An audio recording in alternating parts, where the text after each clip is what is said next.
Guys आज का ये हमारा वीडियो उच्च न्यायालय मध्य प्रदेश जबलपुर की अंतर्गत शीघ्र लेखक ग्रेड सेकंड थर्ड स्टेनोग्राफर सहायक ग्रेड 3 तथा सहायक ग्रेड 3 इंग्लिश न्यूइंग जिला न्यायाधीश के अंतर्गत जो अभी हाल ही में नोटिफिकेशन आया है उसकी रिगार्डिंग आपको प्रीवियस ईयर क्वेश्चन पेपर लेकर आए हैं। गाइज आपको बता दें कि अभी इसका हाईकोर्ट का जो नोटिफिकेशन आया है इसमें सहायक ग्रेड 3 और डाटा एंट्री ऑपरेटर और स्टेनो की कुल मिलाकर लगभग 1200 अप्रॉक्सी भर्ती हैं, जिसके ऑनलाइन एप्लीकेशन फॉर्म 1 दिसंबर 2021 से स्टार्ट हुए थे और इसकी अंतिम दिनांक 30 दिसंबर 2021 है।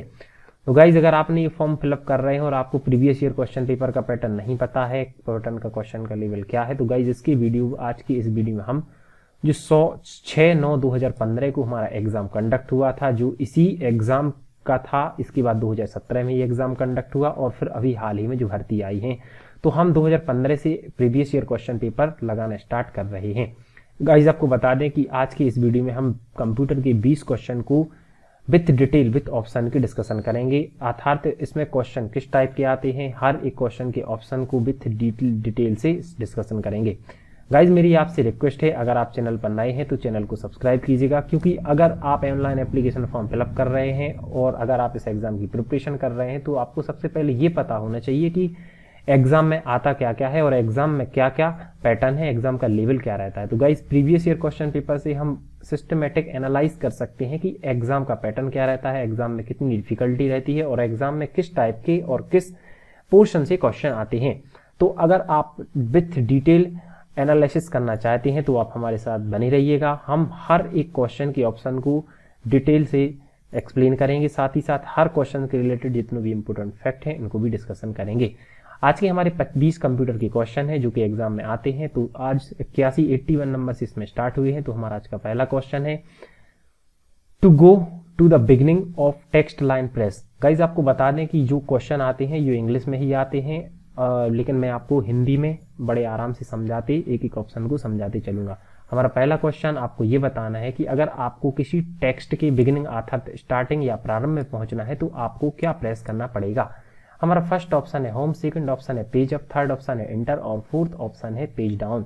तो गाइज अगर आपको टेक्स्ट लाइन के अगर बिगिनिंग अर्थात स्टार्ट में आना है तो उसके लिए आपको होम टैब को प्रेस करना पड़ता है, अर्थात कीबोर्ड में अगर आप होम टैब का यूज करेंगे तो आप टेक्स्ट लाइन के बिगिनिंग में पहुंच जाएंगे। इसके बाद हमारा जो सेकंड ऑप्शन है पेज अप का प्रयोग एक पेज पहले जाने के लिए किया जाता है। जैसे मान के चलिए मेरे पास 10 पेजों की एक फाइल है और हम अभी 5वें नंबर पर वर्क कर रहे हैं, तो 5वें नंबर से अगर हमें 4वें नंबर पेज पर जाना है तो हम पेज अप टैब को यूज करके प्रीवियस पेपर में चले जाएंगे और अगर हमें नेक्स्ट पेज पर जाना है तो हम पेज डाउन टैब का यूज करेंगे। एंटर का प्रयोग हम पैराग्राफ को चेंज करने के लिए करते हैं। चूंकि इसमें हमसे टेक्स्ट के रिगार्डिंग पूछा गया है और हमें प्रारंभ में जाना है तो टेक्स्ट लाइन के प्रारंभ में जाने के लिए हम होम टैब को यूज करेंगे।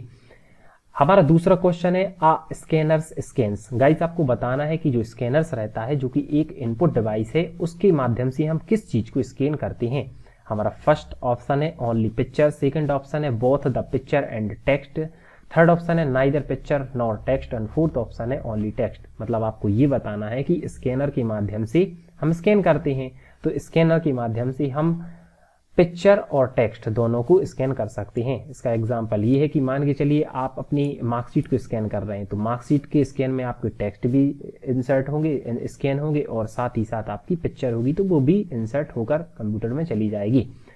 अब क्वेश्चन एग्जाम में ये भी पूछा जा सकता है कि स्कैनर एक कैसी डिवाइस है।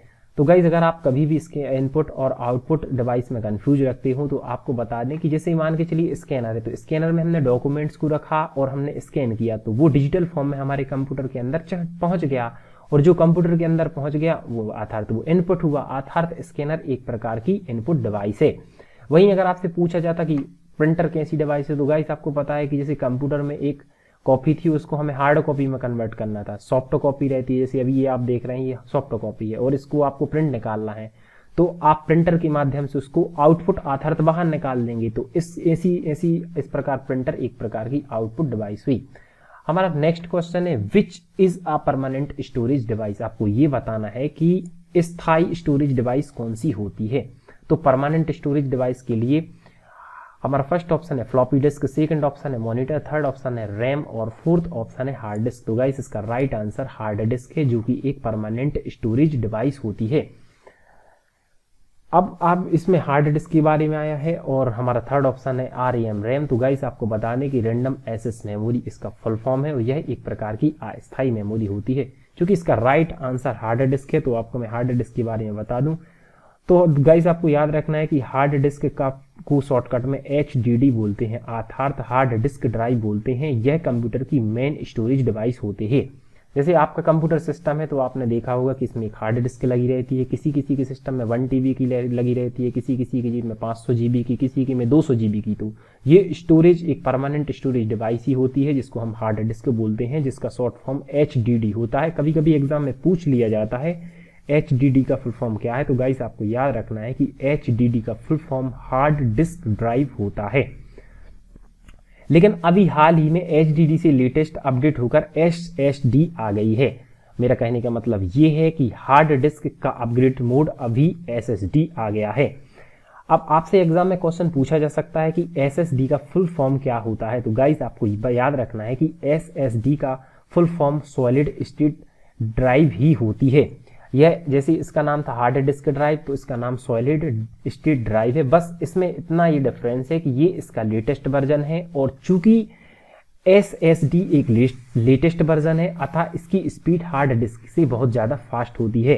गाइज अगर आप कंप्यूटर में कोई भी काम कर रहे हैं और आप अगर डेटा ट्रांसफर कर रहे हैं तो उसमें 0.1 से लेकर 1.7 MB/s MBPS मतलब लगभग 1 से 2 MBPS 1 सेकंड में इतना डेटा ट्रांसफर हार्ड डिस्क की सहायता से होता है। लेकिन अगर आपको बहुत फास्ट करना है, अगर आपको बहुत फास्ट डेटा ट्रांसफर करना है या कंप्यूटर की स्पीड को बहुत फास्ट कंफर्म करना है तो इसके लिए हम आजकल SSD का यूज करने लगे हैं।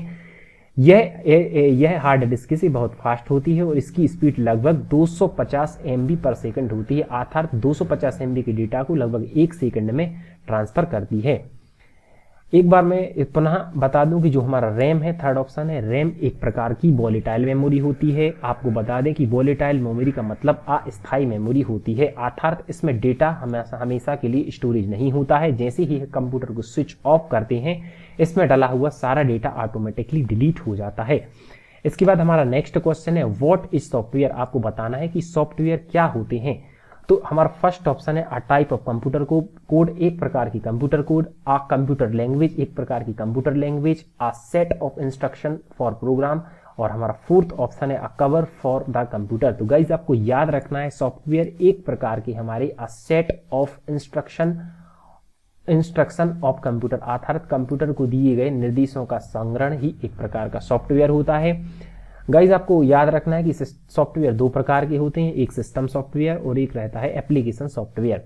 सिस्टम सॉफ्टवेयर बाय डिफॉल्ट जो सिस्टम की बेसिक रिक्वायरमेंट के हिसाब से डिजाइन किए जाते हैं वह हमारे सिस्टम सॉफ्टवेयर कहलाते हैं, और जिसे यूजर अपनी आवश्यकता अनुसार इंस्टॉल करता है वो हमारे एप्लीकेशन सॉफ्टवेयर कहलाते हैं। इस प्रकार इसका राइट आंसर हमारा third option a set of instruction for program is called software, ये होगा। मतलब इंस्ट्रक्शन कंप्यूटर के लिए इंस्ट्रक्शनों का सेट ही हमारा सॉफ्टवेयर कहलाता है।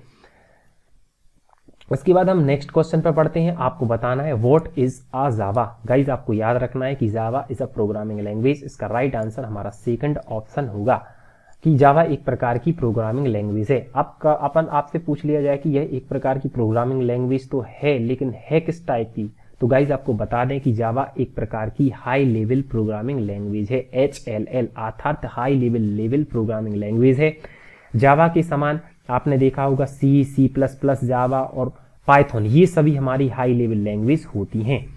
अब चूंकि यहाँ पर जावा के बारे में आ गया है और जावा के रिगार्डिंग आगामी एग्जाम में क्वेश्चन पूछा जा सकता है, तो गाइज आपको बता दें कि जावा एक प्रकार की प्रोग्रामिंग लैंग्वेज होती है जिसे 1995 में सन माइक्रोसॉफ्ट के द्वारा डेवलप किया गया था और इसको जेम्स गोसलिंग ने डेवलप किया था। मैं आपको पुनः बता दे रहा हूं कि जावा एक प्रकार की हाई लेवल प्रोग्रामिंग लैंग्वेज है जिसको जेम्स गोसलिंग ने डेवलप किया था, जो कि सन माइक्रोसॉफ्ट से संबंधित थे। इसे 1995 में डेवलप किया गया था। इसके बाद हमारा जो फर्स्ट ऑप्शन है ऑपरेटिंग सिस्टम, तो गाइज आपको पता ही होगा कि ऑपरेटिंग सिस्टम एक प्रकार के फंडामेंटल रिक्वायरमेंट होते हैं। इसके बाद इनपुट डिवाइस के बारे में भी आप जानते हैं और कंपाइलर के बारे में आप ऑलरेडी जानते ही होंगे। इनको हम आगे डीपली डिस्कशन करेंगे। अब हमारा नेक्स्ट क्वेश्चन जो कि हमारा 86वां क्वेश्चन है, विच of the following memory allow simultaneously read and write operation. Guys आपको बताना है कि उनमें से कौन सी मेमोरी है जो कि साइमल्टेनियसली मतलब एक साथ अलाउ मतलब अलाउ करती है, जो कि रीड और राइट अर्थात पढ़ना और लिखने, रीड और राइट में इनमें से कौन सी ऐसी मेमोरी है जो एक साथ रीड और राइट दोनों फंक्शन को परफॉर्म करती है। तो गाइज आपको याद रखना है कि जो हमारी रीड और राइट दोनों एक बार में एक साथ में करने की मेमोरी को हम रैम बोलते हैं। इसका राइट आंसर रैम अर्थात रैंडम एक्सेस मेमोरी होती है, जिसको हम वोलेटाइल मेमोरी अर्थात अस्थायी मेमोरी बोलते हैं। यह एक फास्ट मेमोरी होती है जो कि एक साथ में रीड और राइट ऑपरेशन को परफॉर्म करती है। गाइज हमारा जो फर्स्ट ऑप्शन है ये रोम से संबंधित है। तो गाइज आपको बता दें कि रोम हमारी एक नॉन वॉलेटाइल मेमोरी होती है अर्थात यह एक प्रकार की स्थायी मेमोरी होती है। हमारा थर्ड ऑप्शन है इप्रोम। तो गाइज इसका फुल फॉर्म एग्जाम में पूछ लिया जाता है। तो इप्रोम का full form erasable programming read only memory है, वहीं प्रोम का full form programming read only memory है। चूंकि इस क्वेश्चन में हमसे मेमोरी के बारे में ही पूछा गया था जो कि एक साथ में रीड और राइट कर सकती है, तो ऐसे ऑपरेशन को करने वाली मेमोरी को हम रैंडम एक्सेस मेमोरी, नाम से ही समझ में आ रहा है, रैंडम मतलब फास्ट, एक्सेस मतलब एक्सेस करने वाली और मेमोरी मतलब मेमोरी, तो ऐसी मेमोरी जो बहुत चीजों को एक साथ में रैंडम एक्सेस कर सकती है। तो इसका राइट आंसर रैम ही होगा और यह एक प्रकार की वॉलेटाइल यानी कि अस्थायी मेमोरी होती है। हमारा नेक्स्ट क्वेश्चन जो कि 87 अर्थात 87वां क्वेश्चन है, which technology is used in a compact disc. आपको ये बताना है कि किस तकनीक का प्रयोग कॉम्पैक्ट डिस्क के लिए किया जाता है। हमारा फर्स्ट ऑप्शन है मैकेनिकल, सेकंड ऑप्शन है इलेक्ट्रिकल, थर्ड ऑप्शन है इलेक्ट्रोमैग्नेटिक और फोर्थ ऑप्शन है लेजर। तो गाइज आप जानते हो कि इसमें आपसे ये पूछा गया है कि जो कॉम्पैक्ट डिस्क यानी कि जो हमारी सीडी होती है या डीवीडी होती है, तो उसमें हम किसका यूज करते हैं। तो गाइस उसमें हम जो टेक्नोलॉजी का यूज करते हैं वो लेजर टेक्नोलॉजी होती है। अब आखिर इसमें ये लेजर टेक्नोलॉजी क्यों होती है तो मैं इसको आपको बता रहा हूं कि देखिए सबसे पहले तो आपको ये पता होना चाहिए कि कॉम्पैक्ट डिस्क क्या कहलाती है। तो गाइज आपने देखी होंगी जो सीडी रहती हैं गोल गोल रहती हैं, जो ऑप्टिकल डिस्क जो चमकती हैं या जिन्हें हम डीवीडी या सीडी बोलते हैं, तो उनको हम कॉम्पैक्ट डिस्क बोलते हैं। अब चूंकि यहां पर कॉम्पैक्ट डिस्क के बारे में आया है अतः मैं आपको कॉम्पैक्ट डिस्क के बारे में बता दूं कि जो हमारी कॉम्पैक्ट डिस्क रहती है ये एक प्रकार की हमारी स्टोरेज डिवाइस ही होती है। मतलब इसमें भी हम अपने डेटा को स्टोर करके रखते हैं। अलग अलग इसकी जो स्टोरेज कैपेसिटी लगभग 700 MB, 2 GB, 4 GB ये अप्रॉक्सी होती है। अब कॉम्पैक्ट डिस्क में चूंकि हम डेटा को स्टोरेज करते हैं तो इसमें जो हमारा डेटा डला रहता है वह इनकोड फॉर्म में डला रहता है, और इस इनकोड डेटा को अगर हमें रीड कराना है तो हम अपनी कंप्यूटर का जो डीवीडी राइडर रहता है जिसको हम डीवीडी राइडर या सीडी राइटर बोलते हैं, तो चूंकि कॉम्पैक्ट डिस्क है तो सीडी का अपन सीडी राइडर बोलेंगे, तो सीडी के राइटर में इसको हम डालते हैं। राइटर मतलब उसको रीड करे, तो सीडी के राइटर में हम इस कॉम्पैक्ट डिस्क को जैसे ही डालते हैं तो इसमें जो डेटा हमारा इनकोडेड फॉर्म में है उसको ये रीड करती है। अब रीड जो करती है उसमें जो टेक्नोलॉजी का यूज होता है वह लेजर टेक्नोलॉजी होता है। अर्थात जो हमारा डीवीडी राइडर है वह इनकोडेड डेटा को लेजर के माध्यम से, लेजर टेक्नोलॉजी के माध्यम से डेटा को बड़ी आसानी से रीड करती है और हमें आउटपुट में रिजल्ट मिलता है। इसके बाद हमारा 88वां क्वेश्चन है, in which of the following what is the meaning of barcode. आपको बताना है कि बारकोड जो हमारा रहता है, आपने देखा होगा कि वर्टिकल लाइन के फॉर्म में जो हमारी वर्टिकल लाइन रहती हैं जिनके बीच में हमारी विड्थ रहती है उनको हम बारकोड बोलते हैं। तो बारकोड का मीनिंग क्या होता है, तो हमारा फर्स्ट ऑप्शन है identity code, second code, second advocate code और थर्ड लिक्विड कोड। तो गाइड आपको याद रखना है कि बारकोड एक प्रकार का हमारा पहचान कोड अर्थात आइडेंटिटी कोड होता है, अर्थात एक प्रकार का पहचान कोड होगा। इसका राइट आंसर हमारा फर्स्ट ऑप्शन होगा। इसके बाद अगला जो हमारा 89वां क्वेश्चन है वह एब्रिविएशन से संबंधित है अर्थात शॉर्ट फॉर्म से संबंधित है। आपको बताना है व्हाट इज OMR। आपको बताना है कि OMR का फुल फॉर्म क्या होता है। तो गाइज आपको याद रखना है O stand for optical, M stand for mark and R stand for recognisation. इसका राइट आंसर हमारा second option optical mark recognisation होता है। गाइज आपको बता दें कि अगर आप कोर्ट के एग्जाम की प्रिपरेशन कर रहे हैं तो लगभग 2 से 3 एब्रिविएशन अर्थात शॉर्ट फॉर्म से हमारे एग्जाम में क्वेश्चन आते हैं। आप इसी क्वेश्चन पेपर में देख लीजिएगा, आपको लगभग 2 से 3 क्वेश्चन मिलेंगे।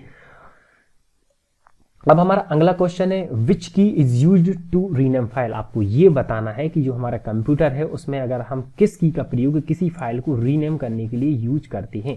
तो गाइस रीनेम का मतलब ये हुआ कि मान के चलिए आपने कोई एक फाइल सेव की और उसमें नाम मान के लिख दिया राम। अब आपको पता है कि हमने उस पर राम लिख दिया है और हमें शॉर्टकट का यूज करके उसको रीनेम करना है। तो गाइज उसके लिए आप F2 की को प्रेस करेंगे। जैसे ही आप F2 की को प्रेस करेंगे तो आप री नाम से कीबोर्ड की सहायता से उसका फिर से राम की जगह श्याम नाम डालना है तो श्याम नाम डाल सकते हैं। अर्थात किसी फाइल के नाम को चेंज करने की प्रोसेस को हम रीनेम कहा जाता है। पढ़ने से ही क्लियर हो रहा है, रीनेम नाम को बदलना, फिर से रीनेम नाम को फिर से लिखना। तो इसका राइट आंसर F2 होगा। गाइज आपको बता दें कि लगभग हर एक प्रकार के सॉफ्टवेयर में F1 की का प्रयोग हेल्प मेन्यू के लिए किया जाता है।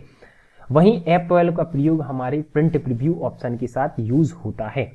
अगला क्वेश्चन है what is the shortcut key to underline the text in MS Excel worksheet. आपको ये बताना है कि अगर आप MS एक्सेल वर्कशीट में काम कर रहे हैं और आपको अगर अंडरलाइन करना है तो किस शॉर्टकट की के माध्यम से आप अंडरलाइन करेंगे। तो गाइज आपको बता दें कि इसकी जो शॉर्टकट की रहती है वो Ctrl+U रहती है, जो कि अंडरलाइन की शॉर्टकट की है। लेकिन हमारे ऑप्शन में Ctrl1 दिया है, Ctrl+Shift+ के साथ हमारा ये दिया है। इसके बाद हमारा थर्ड ऑप्शन है Ctrl+ दिया है और Ctrl+Shift और F12 दिया है। तो गाइज आपको बता दें कि जो हमारा फोर्थ ऑप्शन है Ctrl+Shift के साथ F12 का प्रयोग प्रिंट प्रीव्यू के लिए किया जाता है। तो इस प्रकार ये तो हमारा आंसर होगा नहीं। अब हमारा जो फर्स्ट ऑप्शन है Ctrl+1, तो Ctrl+1 का प्रयोग open the format cell window. अर्थात अगर आप MS एक्सेल में वर्क कर रहे हैं और आपको फॉर्मेट सेल विंडो को ओपन करना है, अर्थात फॉर्मेट से रिलेटेड जो विंडो को ओपन करना है, तो आप Ctrl+1 की को प्रेस करेंगे तो ये फॉर्मेट से संबंधित सेल को ओपन कर देगा। कंट्रोल के साथ शिफ्ट के साथ ये अंडरस्कोर, कंट्रोल और शिफ्ट और के साथ आप अंडरस्कोर को जैसे ही प्रेस करेंगे तो ये आपके जो वर्कशीट में अगर बॉर्डर बनी हुई है तो बॉर्डर को क्या कर देती है, रिमूव कर देती है। लेकिन इस क्वेश्चन में आपसे अंडरलाइन के बारे में पूछा गया है। जैसे कि एग्जांपल में इन्होंने बताया कि अंडरलाइन के नीचे जो एक लाइन बनी हुई है इसको हम अंडरलाइन कहते हैं। तो इसकी अंडरलाइन की शॉर्टकट की कंट्रोल के साथ 4 होगी। इसका राइट आंसर हमारा थर्ड ऑप्शन होगा। और इसकी अल्टरनेट एक और अप्रोच की बात की जाए तो अगर कंट्रोल के साथ आप U को प्रेस करेंगे या कंट्रोल के साथ 4 को केवल प्रेस करेंगे तो ये अंडरलाइन वर्ड को कर देता है। फर्स्ट ऑप्शन के बारे में हमने बता ही दिया कि फॉर्मेट विंडो को ओपन करने के लिए Ctrl+1 का प्रयोग किया जाता है। कंट्रोल के साथ शिफ्ट के साथ अंडरस्कोर का प्रयोग आप किसी भी एक्सेल में अगर आपको बॉर्डर को रिमूव करना है तो बॉर्डर को रिमूव करने के लिए किया जाता है। वहीं कंट्रोल शिफ्ट और F12 का प्रयोग open the print view window के लिए किया जाता है। अगर आपको प्रिंट विंडो ओपन करना है तो इसके लिए आप इसका यूज करेंगे। अब हमारा नेक्स्ट क्वेश्चन है the basic unit of a worksheet into which you enter data in Excel is called. मतलब उन्होंने ये बताया है कि आपको उस बेसिक यूनिट को वर्कशीट में उस बेसिक यूनिट का नाम बताना है जिसमें कि आप डेटा को एंटर करते हैं। तो गाइज आपको पता ही होगा cell is a basic unit of worksheet in which we can enter the data. अर्थात अगर हम MS एक्सेल में काम कर रहे हैं तो उसकी सबसे छोटी यूनिट जहां पर हम डेटा को डालते हैं उसको हम सेल कहते हैं। गाइज आपको बता दें कि cell is a combination of row and column. अर्थात सेल हमारे रो और स्तंभ, कॉलम तथा स्तंभ, रो और कॉलम का कॉम्बिनेशन होता है। अर्थात यह पंक्ति और स्तंभ का कॉम्बिनेशन होता है।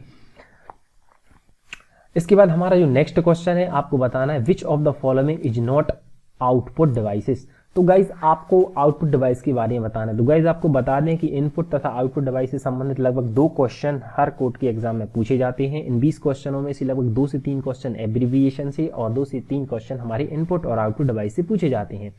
अब इस क्वेश्चन को हम कैसे सॉल्व करें, आपको ये बताना है कि निम्नलिखित में से कौन सी हमारी इनपुट डिवाइस नहीं है। तो गाइज स्कैनर की सहायता से आप डॉक्यूमेंट्स को स्कैन करके कंप्यूटर में डालते हैं, तो ये है एक प्रकार की इनपुट डिवाइस हुई।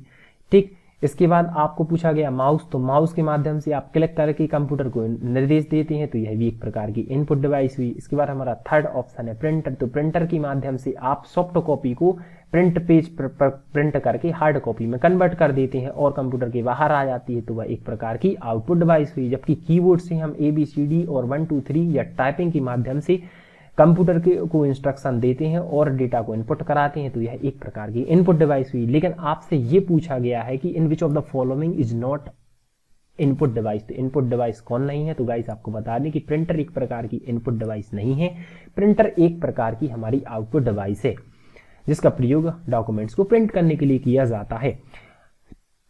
अब हमारा नेक्स्ट क्वेश्चन है, what is the shortcut key to hide a complete row in MS Excel worksheet. Guys आपको ये बताना है कि अगर आप एमएस एक्सेल वर्कशीट में काम कर रहे हैं तो उनमें से कौन सी शॉर्टकट की है जिसका प्रयोग आप रो को हाइड करने के लिए करते हैं। अर्थात अगर आप पंक्ति को हाइड करना चाहते हैं तो उसके लिए आप कौन सी शॉर्टकट की का प्रयोग करेंगे।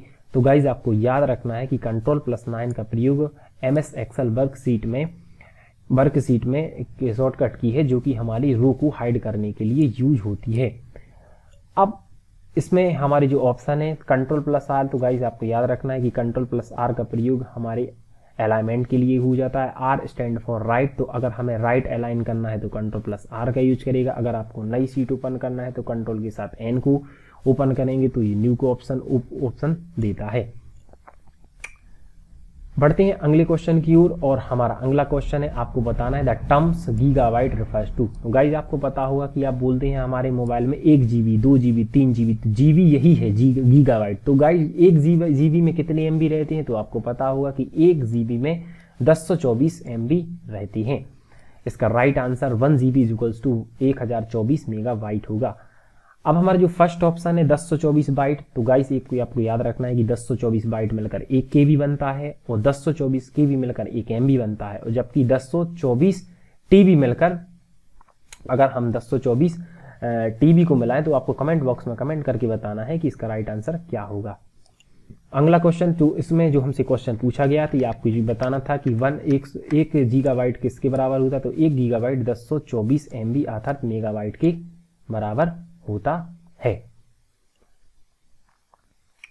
अब बढ़ते हैं हम अगले क्वेश्चन की ओर। हमारा अगला क्वेश्चन है, what is a correct error in a programming call. मतलब उन्होंने ये पूछा है कि अगर आपने मान के चलिए करेक्टिंग किया है, अगर कोई प्रोग्रामिंग एरर थी और उसको आपने करेक्ट किया है तो उसको आप क्या बोलेंगे। तो गाइज आपको बता दें कि अगर आप कोई प्रोग्राम रन करा रहे हैं और उसमें कोई एरर आ जाती है उसको हम बोलते हैं बग। क्या बोलते हैं? बग, मतलब अशुद्धियां अर्थात प्रोग्रामिंग की बग। लेकिन इस क्वेश्चन में आपसे ये पूछा गया है कि उन एरर को आप करेक्ट करते हैं तो उनको क्या बोलते हैं। तो गाइस आपको याद रखना है कि अगर आपने कोई प्रोग्रामिंग को रन कराया और उसमें आपने उसकी जो गलतियां हैं उसको सुधार के रन कराया तो उसके लिए हम डीबगिंग बोलते हैं। अर्थात debugging is a process in which correct error in a program, अर्थात correct error in program is called debugging कहलाती है। हमारा अगला क्वेश्चन है, आपको बताना है junk email is called also called. आपको ये बताना है कि जो हमारे जंक ईमेल आते हैं उनको हम क्या बोलते हैं। तो गाइस आपको याद रखना है कि जंक या फ्रॉड मेल को हम स्पैम मेल कहते हैं। इस प्रकार इसका राइट आंसर हमारा फर्स्ट ऑप्शन स्पैम होगा। हमारा अगला क्वेश्चन जो कि शॉर्टकट से संबंधित, what is the shortcut key to select interior row in MS Excel worksheet. तो गाइस आपको ये बताना है कि अगर आप एमएस एक्सेल में वर्कशीट में काम कर रहे हैं और आपको इंटीरियर रो अर्थात एक रो को एक बार में सिलेक्ट करना है तो गाइस इसके लिए आप Ctrl+स्पेस बार का यूज करेंगे। इस प्रकार इसका राइट आंसर हमारा सेकंड ऑप्शन होगा कि अगर आप एमएस एक्सेल में वर्कशीट में एक बार में इंटीरियर रो अर्थात पंक्ति को सिलेक्ट करना चाहते हैं तो इसके लिए हम शिफ्ट के साथ स्पेस को प्रेस करते हैं। वहीं अगर आप इंटीरियर कॉलम अर्थात स्तंभ को सिलेक्ट करना चाहते हैं तो हमारा जो फर्स्ट ऑप्शन इसका राइट आंसर होगा। अर्थात कॉलम को अगर आपको सिलेक्ट करना है तो कंट्रोल के साथ स्पेस बार का यूज करते हैं। तो अगर Ctrl+स्पेस बार का प्रयोग हमारे इंटीरियर कॉलम को सिलेक्ट करने के लिए किया जाता है अर्थात एक बार में पूरी कॉलम को सिलेक्ट करने के लिए किया जाता है। एक बार में पूरी पंक्ति को सिलेक्ट करने के लिए हम शिफ्ट के साथ स्पेस बार का यूज करते हैं। वहीं हमारा जो थर्ड ऑप्शन है Ctrl+टैब का प्रयोग। तो गाइस Ctrl+टैब का प्रयोग हम अपनी जो हमारी ओपन वर्कबुक है उनके एक वर्कबुक से दूसरी वर्कबुक में जाने के लिए करते हैं। अर्थात switch between the open workbook if you have more than one book in open, मतलब अगर आपने कहीं दो वर्कबुक को ओपन कर रखा है और एक वर्कबुक से दूसरी वर्कबुक में जंप करना चाहते हैं तो कंट्रोल के साथ टैब यूज करिएगा। आप पहली वर्कबुक से दूसरी वर्कबुक में, दूसरी वर्कबुक से तीसरी वर्कबुक में चले जाएंगे। वही हमारा जो फोर्थ ऑप्शन है शिफ्ट टैब। तो गाइज आपको बता दें कि टैब का प्रयोग जैसे मान के चलिए आप online application form form fill up कर रहे हैं या MS एक्सेल में कोई भी एंट्री कर रहे हैं, तो आपको पता है कि हम एक के बाद जैसे ही टैब यूज करेंगे तो नेक्स्ट टर्म पे पहुंच जाते हैं, अर्थात नेक्स्ट हम रो में आगे बढ़ते जाते हैं। अगर जैसे हम ए में है तो ए पे टैप करेंगे तो बी पे पहुंच जाएंगे, फिर सी पे, फिर डी पे, फिर ई पे और फिर एफ पे। लेकिन अगर आपको वापस आना है तो शिफ्ट प्लस टैब का प्रयोग हमारे प्रीवियस टैब में जंप करने के लिए किया जाता है। मतलब अगर आपको प्रीवियस टैब में आना है तो शिफ्ट टैब का प्रयोग किया जाता है, और अगर आप सिंगल टैब का यूज करेंगे तो नेक्स्ट टैब पर पहुंचते हैं। तो इस प्रकार अगर आपसे पूछा जाए इंटीरियर कॉलम तो कंट्रोल प्लस स्पेस, अगर इंटीरियर रो तो कंट्रोल के साथ स्पेस का यूज करेंगे। अगर आपको इंटीरियर अगर आपको कंट्रोल टैब तो अगर एक MS एक्सेल में एक वर्कशीट से दूसरी वर्कशीट में जाने के लिए कंट्रोल टैब का प्रयोग, और शिफ्ट टैब का प्रयोग टैब पहुंचे टैब में वापस जाने के लिए, अर्थात प्रीवियस टैब में वापस आने के लिए शिफ्ट टैब का प्रयोग करते हैं। बढ़ते हैं अगले क्वेश्चन की ओर। तो इस प्रकार इसका राइट आंसर हमारा सेकंड ऑप्शन शिफ्ट टैब होगा। अगला क्वेश्चन जो कि पुनः एब्रिविएशन अर्थात शॉर्ट फॉर्म से संबंधित है, आपको बताना है WAN WAN का फुल फॉर्म क्या होगा। तो गाइज आपको याद रखना है वाइल्ड एरिया नेटवर्क इसका राइट आंसर होगा। हमारा लास्ट क्वेश्चन है जो कि आज के इस 20 क्वेश्चनों का अंतिम क्वेश्चन है, आपको बताना है कि what is a full form of GUI अर्थात GUI का फुल फॉर्म क्या होता है। तो गाइज आपको याद रखना है GUI का full form graphical user interface, इसका राइट आंसर हमारा फर्स्ट ऑप्शन होगा। तो गाइज आपको याद रखना है कि आखिर ये ग्राफिकल यूजर इंटरफेस कहलाता क्या है। तो आपने देखा होगा कि विंडो 10, विंडो 7, विंडो 1 में छोटे छोटे डेस्कटॉप बने आते हैं, छोटे छोटे आइकन बने आते हैं। इन ई आइकन को हम ग्राफिकल यूजर इंटरफेस कहा जाता है, जो कि विंडो की जो हमारे operating system window 10, window 8, window 7 है, यह हमारी GUI अर्थात ग्राफिकल यूजर इंटरफेस पर आधारित है। तो उसमें छोटे छोटे ग्राफिक्स में हमें कोई कमांड का यूज नहीं करना पड़ता, ग्राफ पर क्लिक करो और डबल क्लिक करके हम सीधी एंट्री करते जाते हैं, अर्थात इस प्रकार के इंटरफेस को हम ग्राफिकल इंटरफेस कहा जाता है। तो गाइज उम्मीद है कि ये वीडियो आपको अच्छा लगा होगा। मेरी आपसे रिक्वेस्ट है, अगर आप इसी टाइप की वीडियो चाहते हैं, जितनी भी इसमें आज तो मैंने कंप्यूटर पर रिलेटेड ये वीडियो बनाया, अगर आप इसकी सेक्शन वाइज सब सब्जेक्टों पर English, Hindi, GK, GS, MP इनकी सब मैथ्स के रिगार्डिंग अगर आप कंटिन्यू वीडियो चाहते हैं तो आप हमारे वीडियो की लिंक को जरूर शेयर कीजिएगा, और अगर आप हमारे चैनल पर नए हैं तो चैनल को जरूर सब्सक्राइब कीजिएगा।